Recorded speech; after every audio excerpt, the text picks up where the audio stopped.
Il entre dans la ville, victorieux. Je pense qu'il aura son mot à dire.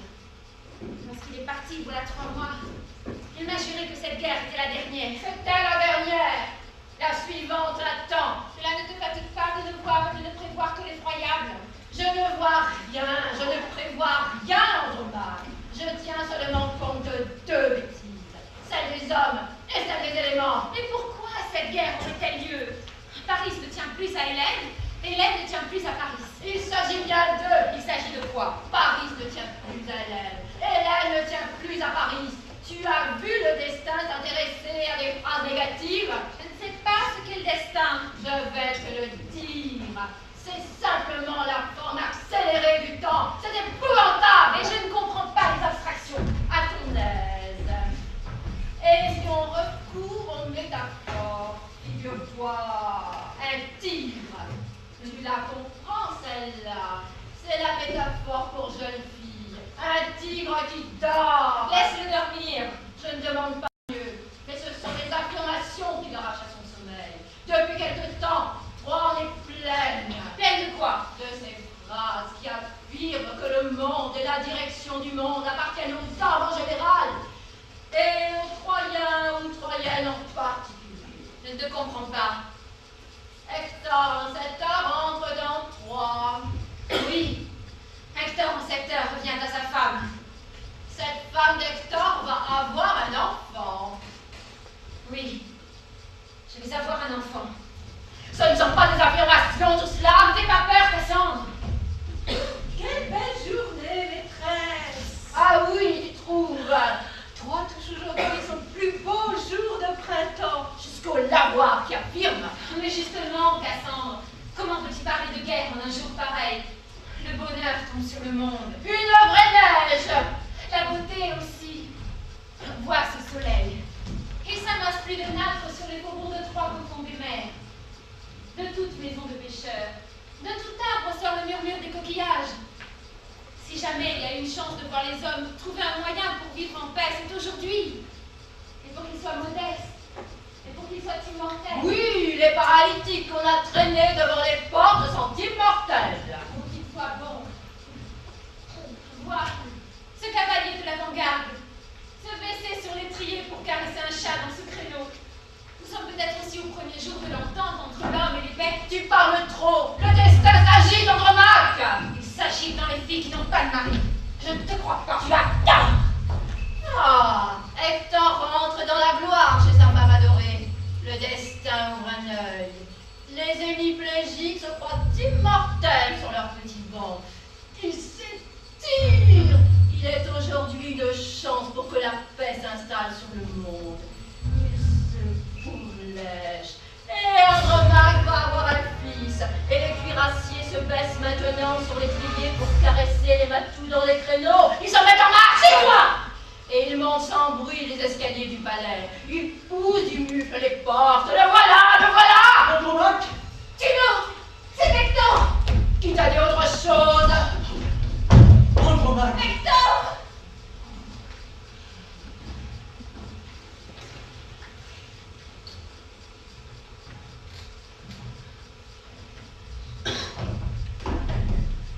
À toi aussi, bonjour, Cassandre. Appelle-moi Paris, veux-tu? Le plus vite possible.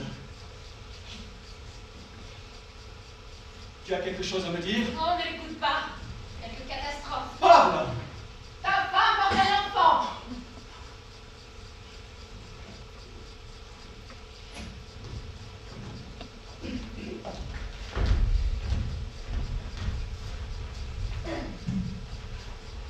Ce sera un fils? Une fille? Qu'as-tu voulu créer en l'appelant? Oh, 1000 garçons, 1000 filles! Pourquoi? Tu croyais étreindre 1000 femmes? Tu vas être déçu. Ce sera un fils. Un seul fils. Il y a toutes les chances pour qu'il en soit un. Après les guerres, il y a plus de garçons que de filles. Et avant les guerres, Laissons les guerres, et laissons la guerre. Elle vient de finir. Elle t'a pris un père, un frère, mais ramené un mari. elle est trop bonne. Elle se Calme-toi. rattrapera. Calme-toi. Nous ne laisserons plus l'occasion. Tout à l'heure, en te quittant, j'irai solennellement sur la place fermer les portes de la guerre. Elles ne s'ouvriront plus. Ferme-les. Mais elles s'ouvriront. Tu peux même nous dire le jour. Le jour où les blés seront dorés et pesants, la vigne surchargée, les demeures pleines de couples. Et la paix à son comble, sans doute. Oui. Et mon fils, robuste et éclatant. Ton fils peut être lâche. C'est une sauvegarde. Il ne sera pas lâche. Je lui aurai coupé l'index de la main droite. Ah, si toutes les mères coupent l'index droit de leur fils, les armées de l'univers se feront la guerre sans index. Et si elles lui coupent la jambe droite, les armées seront unijambistes. Et si elles lui crèvent les yeux, les armées seront aveugles. Et dans la mêlée, elles se chercheront le défaut de l'aine, ou la gorge, un tâton. Je le tuerai plutôt. Voilà la vraie solution maternelle des guerres. On ne rit pas. Je peux encore le tuer avant sa naissance. Tu ne veux pas le voir une minute. Juste une minute. Voir ton fils, après tu réfléchiras. Le tien seul m'intéresse. C'est parce qu'il est de toi. C'est parce qu'il est toi que j'ai peur. Tu ne peux t'imaginer combien il te ressemble. Dans ce néant où il est encore, il a déjà apporté tout ce que tu as mis dans notre vie courante. Il y a tes tendresses, tes silences. Si tu aimes la guerre, il aimera. Aimes-tu la guerre? Pourquoi cette question? Avoue que certains jours tu l'aimes. Si l'on aime ce qui nous livre de l'espoir, du bonheur, des êtres les plus chers, Je ne crois pas si bien dit. On l'aime. si l'on se laisse séduire par cette petite délégation que les dieux vous donnent à l'instant du combat, Sans un dieu à l'instant du combat. très souvent moins que moi. Mais parfois, à certains matins, on se relève du sol, allégé, étonné, muet. Le corps, les armes de notre poids sont de notre alliage. On est invulnérable. Une tendresse vous envahit, vous submerge, la variété de tendresse des batailles. On est tendre parce qu'on est impitoyable. Ce doit être en effet la tendresse des dieux. Et l'on avance vers l'ennemi lentement, presque distraitement, mais tendrement. Et l'on évite d'écraser aussi le scarabée. Et l'on chasse le moustique sans l'abattre. Jamais l'homme n'a pu respecter la vie sur son passage. Puis l'adversaire arrive. Puis l'adversaire arrive. Écumant, terrible.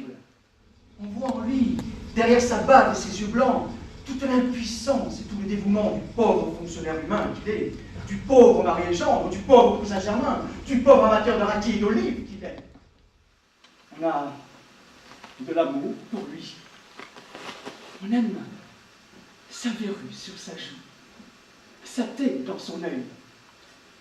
On l'aime, mais il insiste. Alors on le tue! Puis l'on se penche en Dieu sur ce pauvre corps.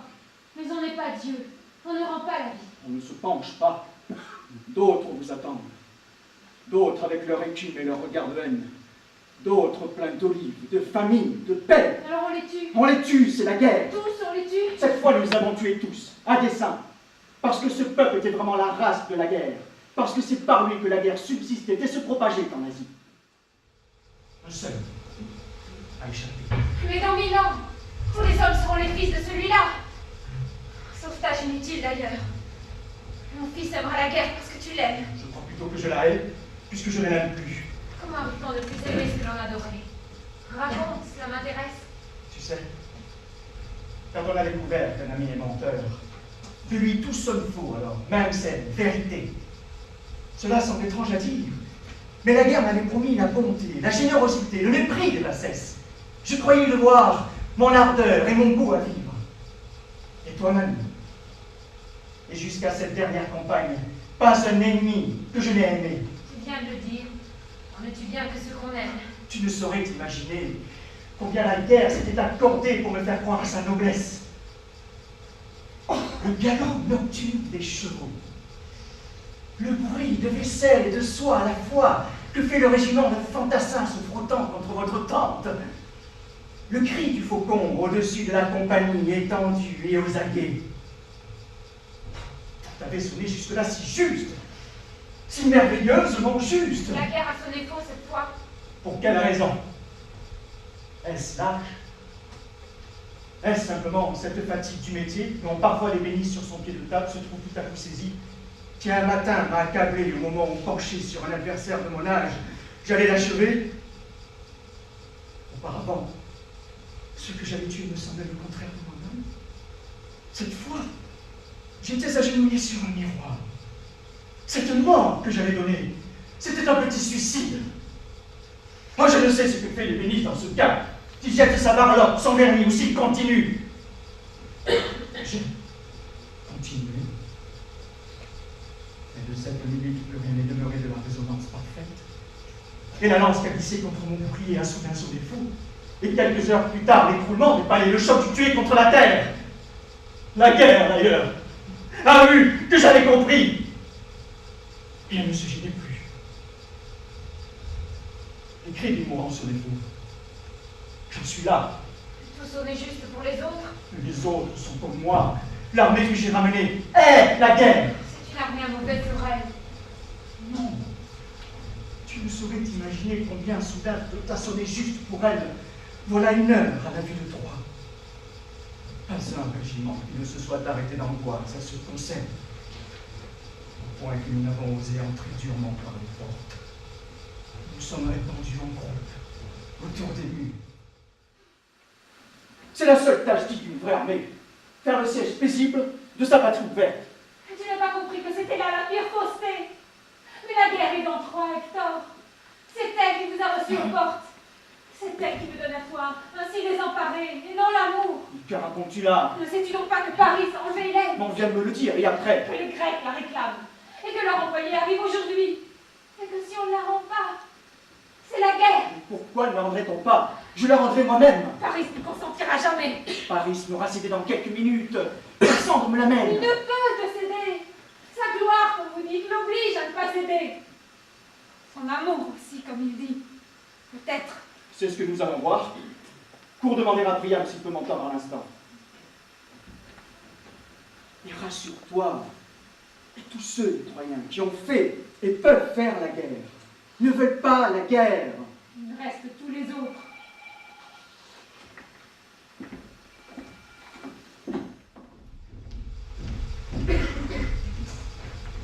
Voilà Paris. Félicitations, Paris. Tu as bien occupé notre absence. Pas mal, merci. Alors, quelle est cette histoire d'Hélène? Hélène est une très gentille personne, n'est-ce pas, Cassandre? Ah, c'est gentil. Pourquoi ces réserves aujourd'hui? Hier encore, tu disais que tu la trouvais très jolie. Elle est très jolie, mais assez gentille. Elle n'a pas l'air d'une gentille petite gazelle. Non! C'est toi-même qui disais qu'elle avait l'air d'une gazelle. Je m'étais trompée. J'ai revu une gazelle depuis. Vous m'ennuyez avec vos gazelles. Elle ressemble si peu à une femme que cela. Ah, ce n'est pas le type de femme d'ici, évidemment. Quel est le type de femme d'ici? Le tien, chère sœur. Un type effroyablement peu distant. La grecque est distant en amour? Écoute, parle-le vierge. Tu sais parfaitement ce que je veux dire. J'ai assez de femmes asiatiques. Leurs étreintes sont de la glu, leurs baisers, des effractions, leurs paroles, de la déglutition. À mesure qu'elles se déshabillent, elles ont l'air de revêtir un vêtement plus chamarré que tous les autres, la nudité. Et aussi, avec leur phare, de vouloir se décalquer sur vous. Et elles se décalquent. Bref, on est terriblement avec elles. Même au milieu de mes bras, Hélène est loin de moi. Très intéressant. Mais tu crois que cela vaut une guerre de permettre à Paris de faire l'amour à distance? Avec distance. Il aime les femmes distantes, mais de près. L'absence d'Hélène dans sa présence vaut tout. Comment l'as-tu nommée? Consentante ou contrainte? Voyons, Hector, tu connais les femmes aussi bien que moi. Elles ne consentent qu'à la contrainte. Mais alors, avec enthousiasme. À cheval, et laissant sous ses fenêtres cet amas de crottin qui est la trace des séducteurs. C'est une enquête? C'est une enquête. Tâche pour une fois de répondre avec précision. Tu n'as pas insulté la maison conjugale ni la terre grecque. L'eau grecque un peu. Elle se baignait. Elle est née de l'écume, quoi. La froideur est née de l'écume, comme Vénus. Tu n'as pas couvert la plainte du palais d'inscriptions et de dessins offensants comme tu en es coutumier. Tu n'as pas lâché le premier sur les échos ce mot qu'ils doivent tous répéter en ce moment au mari trompé. Non. Ménélas était nu sur le rivage, occupés à se débarrasser l'orteil d'un crabe. Il a regardé filer mon canot comme si le vent emportait ses vêtements. L'air furieux. Le visage d'un roi que pince un crabe n'a jamais exprimé la béatitude. Pas d'autres spectateurs? Médaillé. Parfait. Pourquoi parfait? Où veux-tu en venir? Je dis parfait parce que tu n'as rien commis d'irrémédiable.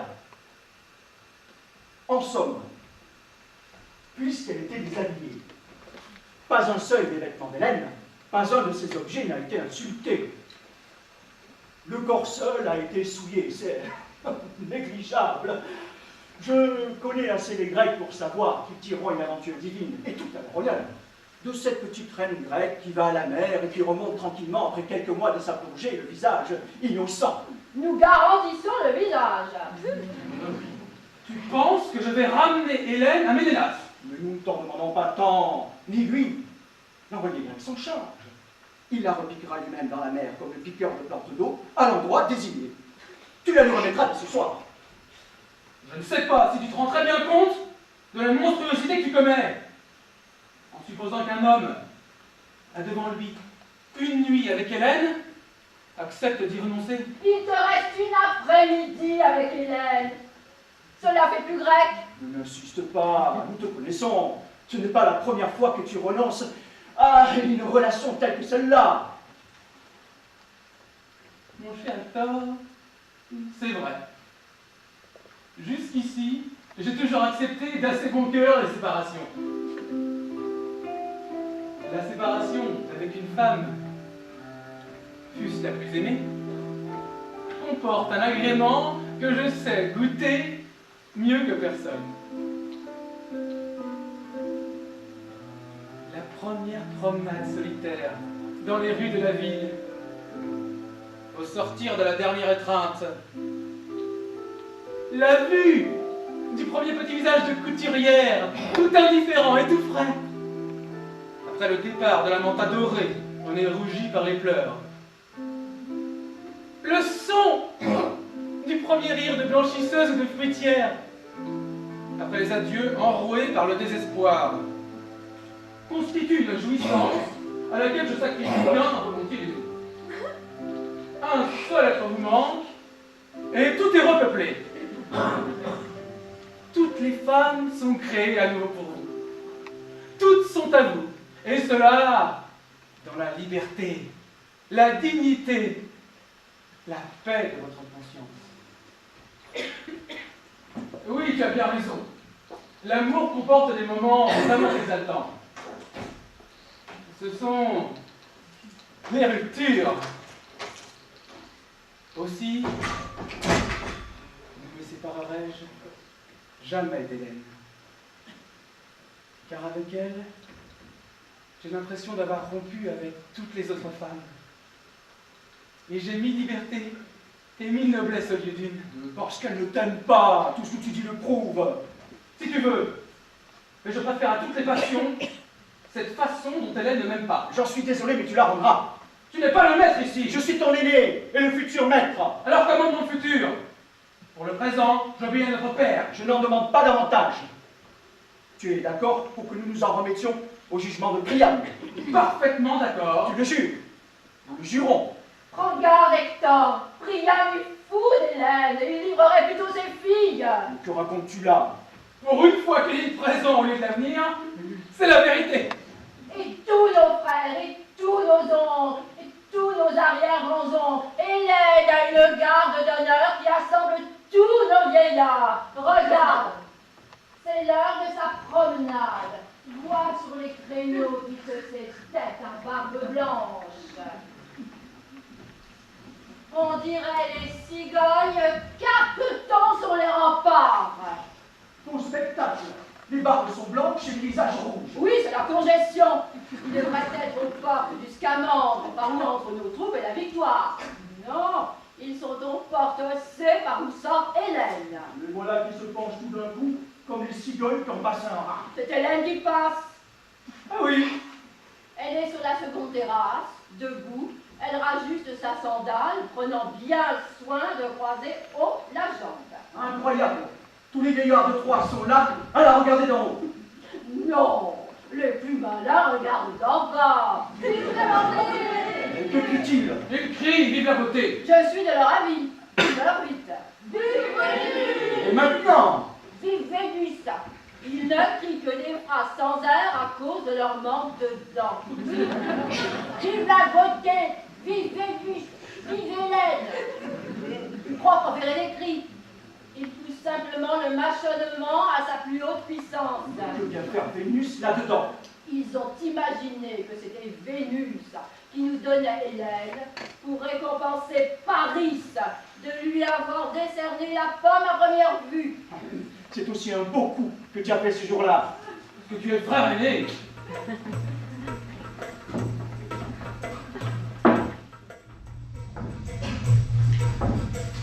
D'en bas, nous la voyons mieux. Nous l'avons même bien vu. Mais d'ici, elle nous entend mieux. Allez, 1, 2, 3, vive Hélène!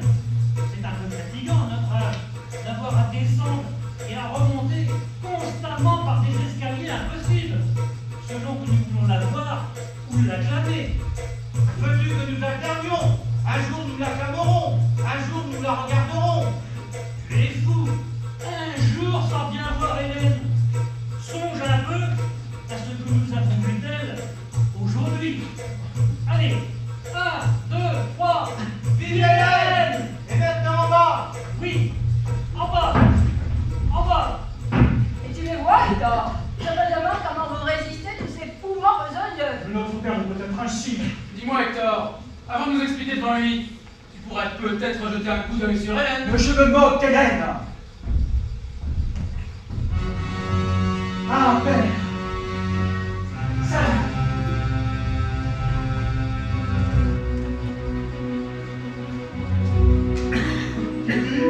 Je dis, père, que nous devons nous précipiter pour fermer les portes de la guerre.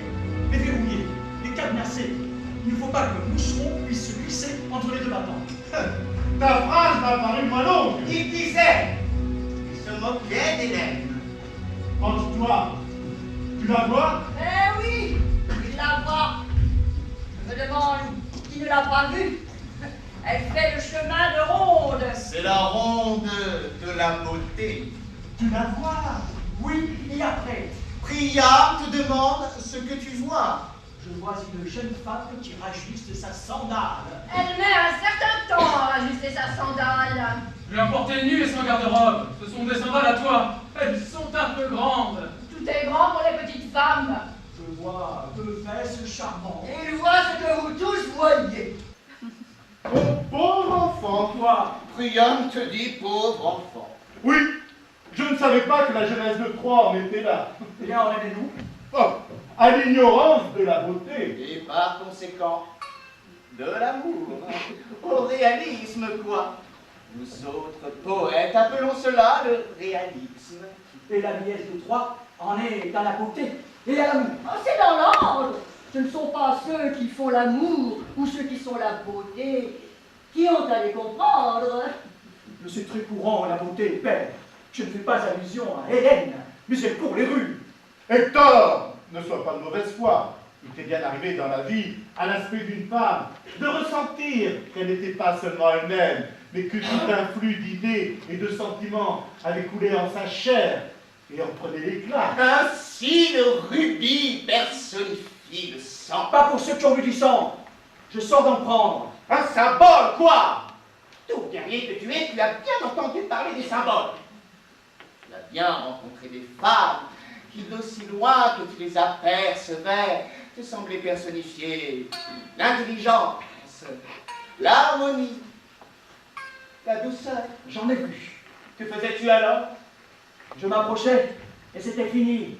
Que personnifie celle-là? On te le répète, la beauté. Alors rendez la vie aux Grecs, si vous voulez qu'elle vous la personnifie pour longtemps. C'est une blonde. Impossible de parler avec ces femmes. Alors ne parlez pas des femmes. Oh, vous n'êtes guère galant en tout cas, ni patriote. Chaque peuple remis son symbole dans sa femme, qu'elle soit Camuse ou Lipu. Pas pire que vous, pour aller me loger ailleurs. Père, mes camarades et moi rentrons embrassés. Nous avons pacifié notre continent pour toujours. Nous entendons désormais vivre heureux. Nous entendons que nos femmes puissent nous aimer sans angoisse et avoir leurs enfants. Sage principe. Mais jamais la guerre n'a empêché d'accoucher. Dis-moi pourquoi nous trouvons la ville transformée du seul fait d'Hélène. Dis-moi ce qu'elle nous a apporté qui vaille une brouille avec les Grecs. Tout le monde te le dira. Moi, je peux te le dire. Voilà le géomètre. Oui, voilà le géomètre. Et ne crois pas que les géomètres n'aient pas à s'occuper des femmes. Ils sont les arpenteurs aussi de votre apparence. Je ne te dirai pas ce qu'ils souffrent, les géomètres, d'une épaisseur de peau en trop à vos cuisses, ou d'un bourrelet à votre cou. Eh bien, les géomètres, jusqu'à ce jour, n'étaient pas satisfaits de cette contrée qui autrefois. La ligne d'attache de la plaine aux collines leur semblait molle. La ligne des collines aux montagnes du fil de fer. Or, depuis Hélène est ici, le paysage a pris son sens et sa fermeté. Et, chose particulièrement sensible aux vrais géomètres, il n'y a plus à l'espace et au volume qu'une commune mesure qui est Hélène. C'est la mort de tous les instruments inventés par les hommes pour ratisser l'univers. Il n'y a plus de mètres, de grammes, de lieues. Il n'y a plus que le pas d'Hélène. La coudée d'Hélène, la portée du regard, ou de la voix d'Hélène. Elle est notre baromètre, notre anémomètre. Voilà ce qu'ils te disent, les géomètres. Il pleure, Milo. Mon cher fils, regarde simplement cette foule et tu comprendras ce qu'est Hélène. Elle est une espèce d'absolution. Elle prouve à tous ces vieillards que tu vois là au guet et qui ont mis des cheveux blancs au fronton de la ville. À celui-là qui a volé, à celui-là qui trafiquait des femmes, à celui-là qui rata sa vie, qu'ils avaient tous au fond d'eux-mêmes une revendication secrète qui était la beauté. Si la beauté avait été aussi près d'eux qu'elle l'est aujourd'hui, ils n'auraient pas dévalisé leur ami, ils n'auraient pas vendu leur fille, ils n'auraient pas bu leur héritage, Hélène et leur pardon, et leur revanche. Et leur avenir. L'avenir des vieillards vous laisse indifférent. Hector, je suis poète et juge en poète. Suppose que quelquefois notre vocabulaire ne soit pas touché par la beauté. Suppose que le mot délice n'existe pas. Nous en passerions. Je m'en passe déjà. Je ne prononce le mot délice qu'absolument forcé. Oui, mais tu te passerais du mot volupté, sans doute. C'était au prix de la guerre qu'il fallait acheter le mot volupté, je m'en passerai. C'est au prix de la guerre que tu as trouvé le plus beau, le mot courage. J'ai bien payé. Le mot lâcheté a dû être trouvé par la même occasion. Mon fils, pourquoi te forces-tu à ne pas nous comprendre? Mais je vous comprends fort bien. À l'aide d'un quiproquo, en prétendant nous faire battre pour la beauté. Vous voulez nous faire battre pour une femme? Et tu ne ferais pas la guerre pour aucune femme? Certainement non. Il aurait rudement raison. S'il n'y en avait qu'une, peut-être, mais ce chiffre est largement dépassé. Tu ne ferais pas la guerre pour reprendre Andromaque. Andromaque et moi avons déjà convenu le moyen secret pour échapper à toute prison. C'est pour nous rejoindre. Pour vous rejoindre, si tout espoir est perdu. Pour cela aussi. Tu as bien fait de les démasquer, non. Ils veulent faire la guerre pour une femme. C'est la façon d'aimer des impuissants. C'est vous donner beaucoup de prix. Ah oui, par exemple. Permets-moi de ne pas être de ton avis. Le sexe à qui je dois ma mère, je le respecterai jusqu'en ses représentants les mois dire. Nous le savons. Il y a des gens respectés. Et fille! Mais que signifie cette révolte de JDC? Le conseil se demande s'il ne mettra pas la ville en jeu pour l'une d'entre vous. Et vous en êtes humilié. Il n'est qu'une humiliation pour la femme. L'injustice. C'est vraiment pénible de constater que les femmes sont les dernières à savoir ce qu'est la femme. Oh là là. Ils le savent parfaitement. Je vais vous dire, moi, ce qu'est la femme. Ne les laisse pas parler, Priam. On ne sait jamais ce qu'elle peut dire. Elles peuvent dire la vérité. Je n'ai qu'à regarder l'une d'entre vous, mes chéris, pour savoir ce qu'est la femme. Primo, elle est le principe même de notre énergie. Tu le sais bien, Hector. Les guerriers qui n'ont pas un portrait de femme dans leur sac ne valent rien. De votre orgueil, oui, de vos vices. C'est un pauvre tas d'incertitudes. Un pauvre amas de crainte qui déteste ce qui est lourd, qui adore ce qui est vulgaire et facile.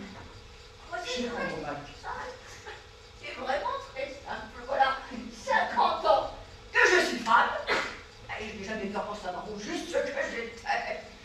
Son dos, qu'elle le veuille ou non, c'est la seule prime de courage.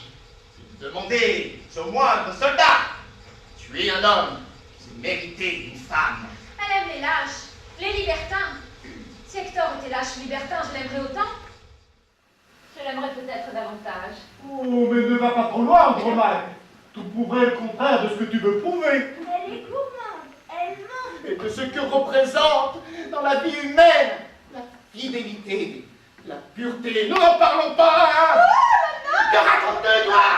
Je dis ce que je pense, dis oh là là. Elle casse ses jouets, elle leur plonge la tête dans l'eau bouillante. À mesure que nous vieillissons, nous les femmes, nous voyons clairement ce qu'ont été les hommes. Des hypocrites, des vantards, des boucs. À mesure que les hommes vieillissent, ils nous parlent de toutes les perfections. Il n'est pas un souillon à coller derrière un mur qui ne se transforme dans vos souvenirs en créatures d'amour. Tu m'as trompé, toi? Avec toi-même seulement, mais sans foi. Andromaque a trompé Hector. Laisse donc Andromaque tranquille, elle n'a rien à voir dans les histoires de femmes. Si Hector n'était pas mon mari, je le tromperais avec lui-même. S'il était pêcheur pied-beau, bancal, j'irais le poursuivre jusque dans sa cabane. Je m'étendrais dans les écailles d'huîtres et les algues.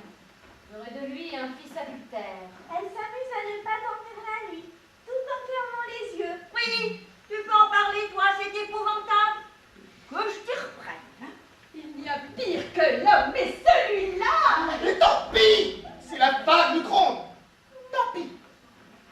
Si elle-même méprise sa valeur et sa dignité, puisqu'elle n'est pas capable de maintenir en elle cette forme idéale qui la maintient rigide et écarte les rides de l'âme, c'est à nous de le faire. Chère fille, votre révolte même prouve que nous avons raison. Est-il une plus grande générosité qui vous pousse à vous battre en ce moment pour la paix? La paix qui vous donnera des maris veules, ignorants et lâches, tandis que la guerre vous fera d'eux des hommes. Des héros! Nous connaissons le vocabulaire. L'homme, en temps de guerre, s'appelle le héros. Il peut ne pas en être plus brave et fuir à toutes jambes, mais c'est du moins un héros qui détaille. Je vous en supplie, si vous avez cette amitié pour les femmes, écoutez ce que toutes les femmes du monde vous disent par ma voix. Laissez-nous nos maris comme ils sont, pour qu'ils gardent leur agilité et leur courage. Les dieux ont créé autour d'eux tant d'entraîneurs vivants ou non vivants. Quand ce ne serait que l'orage, quand ce ne serait que les bêtes. Aussi longtemps qu'il y aura des loups, des éléphants, des onces, l'homme aura mieux que l'homme comme émule et comme adversaire. Tous ces grands oiseaux qui volent autour de nous, ces lièvres dont nous les femmes confondons le poil avec les bruyères, sont de plus sûrs garants de la vie perçante de nos maris que l'autre cible, que le cœur de l'ennemi emprisonné dans sa cuirasse. Chaque fois que j'ai vu tuer un cerf ou un aigle, je les remerciais. Je savais qu'ils mourraient pour Hector. Pourquoi voulez-vous que je doive Hector à la mort d'autres hommes? Je ne le veux pas, ma petite chérie. Mais savez-vous pourquoi vous êtes là, toutes si belles et si vaillantes? C'est parce que vos maris, et vos pères, et vos aïeux furent des guerriers. S'ils avaient été paresseux aux armes, s'ils n'avaient pas su que cette occupation terre et stupide qu'est la vie s'illumine soudain et se justifie par le mépris que les hommes ont d'elle, c'est vous qui seriez lâches et réclameriez la guerre. Il n'y a pas de façon de se rendre immortel ici-bas. C'est d'oublier qu'on est mortel. Justement, père, vous le savez bien, ce sont les braves qui meurent à la guerre. Pour ne pas y être tués, il faut un hasard, une grande habileté. Il faut avoir courbé la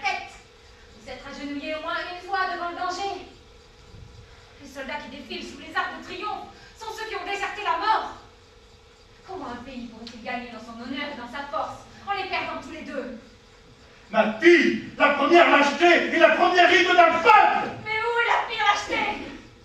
Paraître lâche vis-à-vis des autres et assurer la paix, ou être lâche vis-à-vis de soi-même et provoquer la guerre? La lâcheté est de ne pas préférer à toute mort la mort pour son pays. J'attendais la poésie à ce tournant, mais il n'en manque pas une. On meurt toujours pour son pays. Quand on a vécu en lui digne, actif, sage, c'est pour lui aussi qu'on meurt. Les tués ne sont pas tranquilles sous la terre, Priam. Ils ne se fondent pas en elle pour le repos et l'aménagement éternel. Ils ne deviennent pas sa glaive, sa chair. Quand on retrouve dans le sol une ossature humaine, il y a toujours une épée près d'elle. C'est un os de la terre, un os stérile. C'est un guerrier. Ou alors que les vieillards soient les seuls guerriers. Tout pays est le pays de la jeunesse. Il meurt quand la jeunesse meurt. Vous nous ennuyez avec votre jeunesse. Quelle sera la vieillesse dans 30 ans? Erreur! Erreur! Quand l'homme adulte touche à ses 40 ans, on lui substitue un vieillard. Lui disparaît. Il n'y a que des rapports d'apparence entre les deux. Rien de l'un ne continue en l'autre. Le souci de ma gloire a continué les cubes. C'est vrai. Et un rhumatisme. Et tu écoutes cela sans maudire, Paris. Il ne te vient pas à l'esprit de sacrifier une aventure pour nous sauver d'années de discordes et de massacres. Que veux-tu que je te dise? Mon cas est international. Tu vraiment l'aime, Paris. Ils sont le symbole de l'amour, ils n'en aiment plus à s'aimer. J'adore Hélène. La voilà, Hélène. Si je la convainc de s'embarquer, tu acceptes? J'accepte, oui. Père, si elle consent à repartir pour la Grèce, vous la retiendrez de force? Pourquoi mettre en doute l'impossible? Mais pourquoi l'impossible? Si les femmes sont le cas de ce que vous prétendez, Hélène partira d'elle-même. Père, c'est moi qui vous en prie. Vous les voyez et entendez? Cette tribu royale, dès qu'il est question d'Hélène, devient aussitôt un assemblage de belles-mères, de belles-sœurs et de beaux-pères dignes de la meilleure bourgeoisie. Je ne connais pas d'emploi plus humiliant dans une famille nombreuse que le rôle du fils séducteur. J'en ai assez de leurs insinuations. J'accepte le défi d'Hector. Hélène n'est pas à toi seule, Paris. Elle est à la ville, au pays. Elle est au paysage. La voilà, géomètre. Mon père, je vous le demande, laissez-moi ce repos. Écoutez, on nous appelle pour la cérémonie. Laissez-moi et je vous rejoins. Vraiment, tu acceptes, Paris? Je vous en conjure.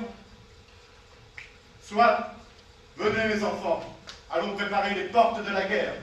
Pauvre porte, il faut plus d'huile pour les fermer que pour les ouvrir.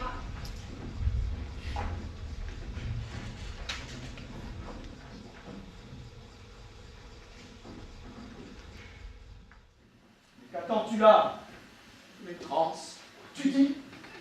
Chaque fois qu'Hélène apparaît, l'inspiration me saisit. Je délire, j'écume, j'improvise. Tiens! La voilà!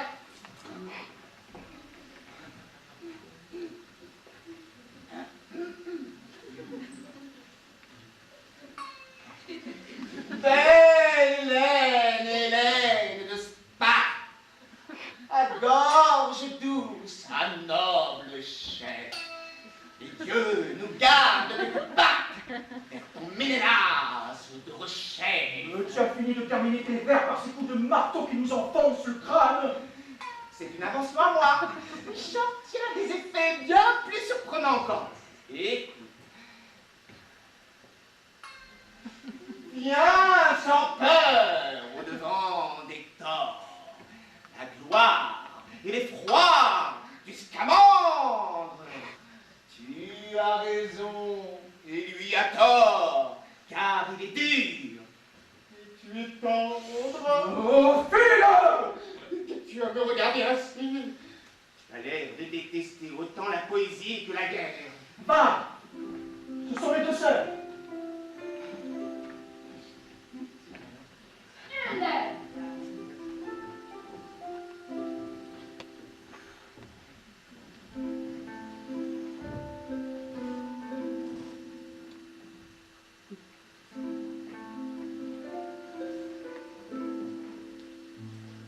Hélène chérie, voici Hector.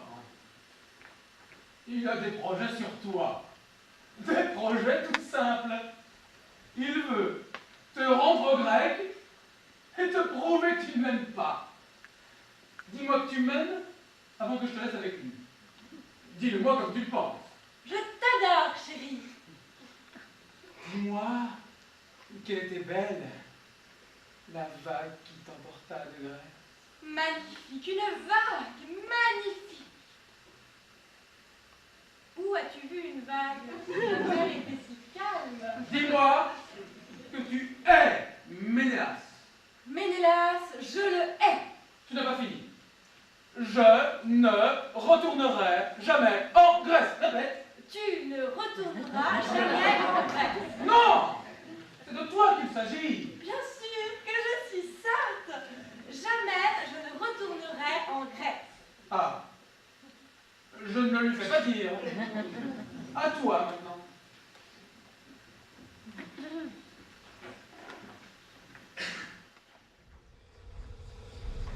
C'est beau, la Grèce. Paris l'a trouvée belle. Je vous demande si c'est beau, la Grèce. Hein. C'est Hélène. Merci. Pour Hélène. Enfin, comment est-ce, depuis qu'on en parle? C'est beaucoup de rois et de chèvres éparpillés sur du marbre. Si les rois sont dorés, les chèvres angora, cela ne doit pas être mal au soleil levant. Je me lève tard. Des dieux aussi, en quantité. Paris dit que le ciel en groupe, que des jambes de déesses en pendent. Paris va toujours le nez levé. Il peut les avoir vus. Vous, non. Je ne suis pas douée. Je n'ai jamais pu voir un poisson dans la mer. Je regarderai mieux quand j'y retournerai. Vous voulez dire à Paris que vous n'y retournerez jamais? Il m'a prié de le dire. J'adore obéir à Paris. Je vois, c'est comme pour Ménélas. Vous ne l'aimez pas. Pourquoi le haïrais-je? Pour la seule raison qu'il fasse vraiment haïr. Vous l'avez trop vu. Ménélas? Oh non. Je n'ai jamais bien vu Ménélas. Ce qui s'appelle vu. Au contraire. Votre mari. Entre les objets et les êtres, certains sont colorés pour moi. Ceux-là, je les vois, je crois en eux. Je n'ai jamais bien pu voir Ménélas. Il a dû pourtant s'approcher très près. J'ai pu le toucher, je ne peux pas dire que je l'ai vu. On dit qu'il ne vous quittait pas. Évidemment. J'ai dû le traverser bien des fois sans en douter. Tandis que vous avez vu Paris. Sur le ciel, sur le sol, comme une découpure. Il s'y découpe encore. Regardez-le là-bas, annoncé au rempart. Vous êtes sûr que c'est Paris, ça va? Celui qui vous attend. Tiens, il est beaucoup moins net. Le mur est cependant passé à la chaude fraîche. Tenez, le voilà de profil. C'est curieux comme ceux qui vous attendent se découpent moins bien que ceux que l'on attend. Vous êtes sûr qu'il vous aime, Paris? Je n'aime pas beaucoup connaître les sentiments des autres. Rien ne gêne comme cela. C'est comme au jeu, quand on voit dans le jeu d'adversaire. On est sûr de perdre. Et vous l'aimez? Je n'aime pas beaucoup connaître non plus mes propres sentiments. Voyons, quand vous venez d'aimer Paris, qu'il s'assoupit dans vos bras, quand vous êtes encore saturé par Paris, comblé par Paris, il ne vous vient aucune pensée. Le rôle est fini. Laisse l'univers penser à ma place. Mais l'univers vous rapproche bien de quelqu'un, des autres, ou de vous-même. Je connais surtout le plaisir des autres. Je m'éloigne des deux. Il y aura beaucoup de ces autres dans mon Paris. Quelques-uns. Il y en aura d'autres après lui, n'est-ce pas? Pourvu qu'ils se découpent sur l'horizon, sur le mur, ou sur le drap.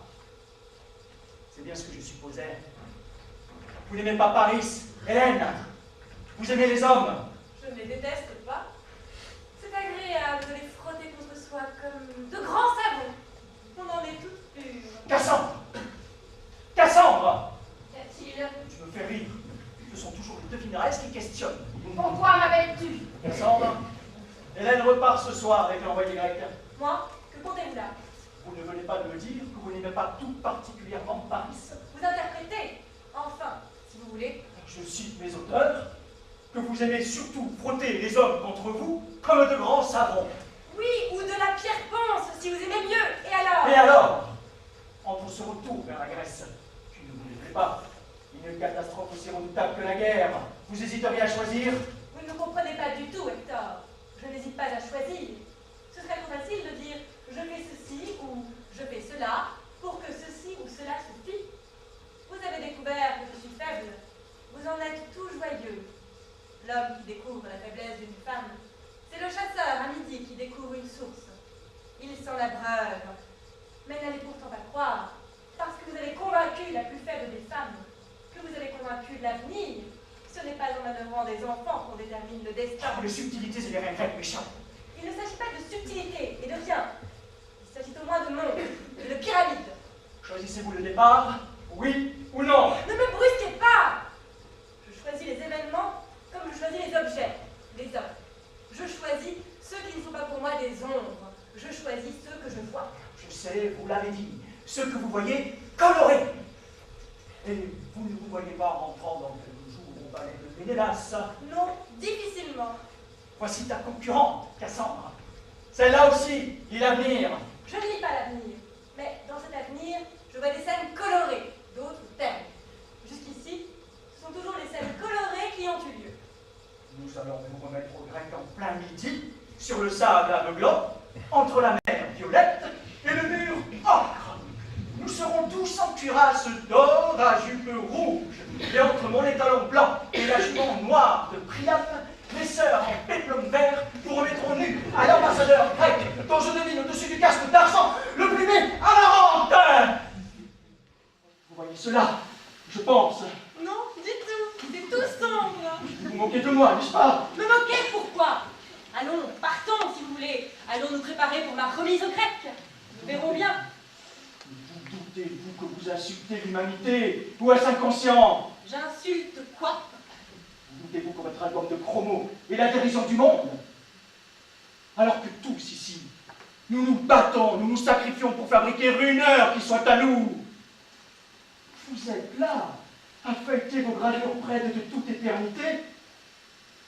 Qu'avez-vous? À laquelle vous arrêtez-vous avec ces yeux aveugles? À celle sans doute où vous êtes sur ce même rempart, contemplant la bataille. Vous la voyez, la bataille? Oui. Et la ville s'effondre en bruit, n'est-ce pas? Oui, c'est rouge vif. Et Paris? Vous voyez le cadavre de Paris traîner derrière un char? Ah, vous croyez que c'est Paris, là-bas? Je vois en effet un morceau d'aurore qui roule dans la poussière. Un diamant à sa main étincelle. Mais oui, je reconnais souvent mal les visages, mais toujours les bijoux. C'est bien ça va. Parfait. Je n'ose vous questionner sur Andromaque et sur moi. Sur le groupe Andromaque Hector. Vous le voyez, ne niez pas. Comment le voyez-vous? Heureux, vieilli, luisant. Je n'essaie pas de le voir. Et le groupe Andromaque et son fils, pleurant sur le corps d'Hector. Il lui... Vous savez, je peux très bien voir luisant, extraordinairement luisant, et qu'il n'arrive rien. Personne n'est infaillible. N'insistez pas.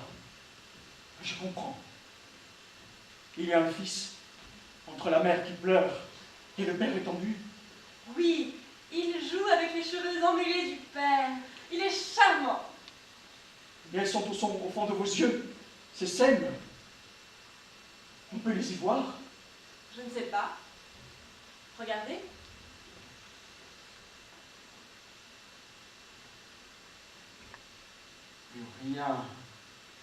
Plus rien que les cendres de tous ces incendies, l'émeraude et l'or en poudre.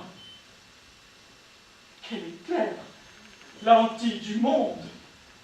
Ce ne sont pourtant pas les pleurs qui doivent la laver. Tu pleurerais si on allait te tuer, Hélène. Je ne sais pas, mais je crierai. Et je sens que je vais crier si vous continuez ainsi, Hector. Je vais crier! Tu rentreras pour la Grèce ce soir, Hélène, ou je te tue. Mais je veux bien partir. Je suis prête à partir. Je vous répète seulement que je ne peux arriver à rien distinguer du navire qui m'emportera. Je ne vois scintiller ni la fêlure du mademoiselle, ni l'anneau du nez du capitaine, ni le blanc de l'œil du mousse. Tu rentreras sur une mer grise, sous un soleil gris, mais il nous faut la paix. Je ne vois pas la paix. Demande à Cassandre de te la montrer. Elle est sorcière. Elle évoque formes et génies. Hector, Priam te réclame. Les prêtres s'opposent à ce que l'on ferme les portes de la guerre. Ils disent que les dieux y verraient une insulte. C'est curieux quand les dieux s'abstiennent de parler eux-mêmes dans des cas difficiles. Ils ont parlé eux-mêmes. La foudre est tombée sur le temple, et les entrailles des victimes sont contre le renvoi d'Hélène. Je donnerais beaucoup pour qu'on tue aussi les entrailles des prêtres. Je te suis. Ainsi, vous êtes d'accord, Hélène? Oui, Vous direz désormais ce que je vous dirai de dire. Vous ferez ce que je vous dirai de faire. oui, Devant Ulysse, vous ne me contredirez pas. Vous abandonnerez dans mon sens. oui. Écoute-la, Cassandre. Écoute ce bloc de négation qui dit oui. Tous m'ont cédé. Priam m'a cédé. Paris m'a cédé. Hélène me cède. Et je sens qu'au contraire, dans chacune de ces victoires apparentes, j'ai perdu. Oh, on croit lutter contre des géants. On va les vaincre. Et il se trouve qu'on lutte contre quelque chose d'inflexible, qui est un reflet sur la rétine d'une femme. Mais tu as beau me dire oui, Hélène, tu comptes d'une obstination qui me nargue. C'est possible, mais je n'y peux rien. Ce n'est pas la mienne. Par quelle divagation le monde a-t-il été placé son miroir dans cette tête obtuse? C'est regrettable, évidemment. Mais vous voyez un moyen de vaincre l'obstination des miroirs? Oh oui, c'est à cela que je songe depuis un moment. Si on les brise, ce qu'ils reflétaient n'en demeure peut-être pas moins. C'est là toute la question. Hector, à toi! La plage est en révolte. Les navires des Grecs sont en vue. Et ils ont hissé leur pavillon, non Rama, mais à l'écoutière. L'honneur de notre marine est en jeu. Priam craint que l'envoyé ne soit débarqué à son débarquement. Je te confie Hélène Cassandre. J'enverrai mes ordres. Moi, je ne vois rien coloré ou terne. Mais sa quête pèse sur moi par son approche même. À l'angoisse de mes veines, je sens son destin. Moi, dans mes scènes colorées, je vois quelquefois un détail plus étincelant encore que les autres. Je ne l'ai pas dit à Hector, mais le cou de son fils est illuminé. La place du cou où bat la terre. Moi, je suis comme un aveugle qui va à tâtons. Eux tous voient, mais ils voient le mensonge. Je tâte la vérité. Notre avantage, c'est que nos visions se confondent avec nos souvenirs, l'avenir avec le passé. On devient moins sensible.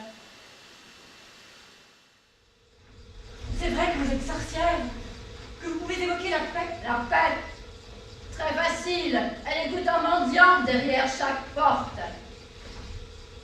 La voilà.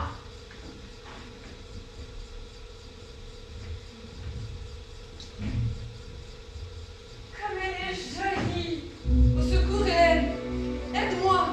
Mais comme elle est pâle. Je suis pâle. Comment pâle? Tu ne vois pas cet or dans mes cheveux? Tiens, de l'or gris. C'est une nouveauté. De l'or gris? Mon or est gris? Mon or est gris? Elle a disparu. Je pense qu'elle se remet un peu de rouge. Et comme cela. Je la vois de moins en moins. Et comme cela. Hélène ne te voit pas davantage. Tu me vois, toi, puisque tu me parles. C'est ma spécialité de parler à l'invisible. Que se passe-t-il donc? Il Pourquoi les hommes dans la ville et sur la place nous-ils s'écrient? Il paraît que leur Dieu entre dans le jeu, et aussi leur honneur. Leur Dieu, leur honneur.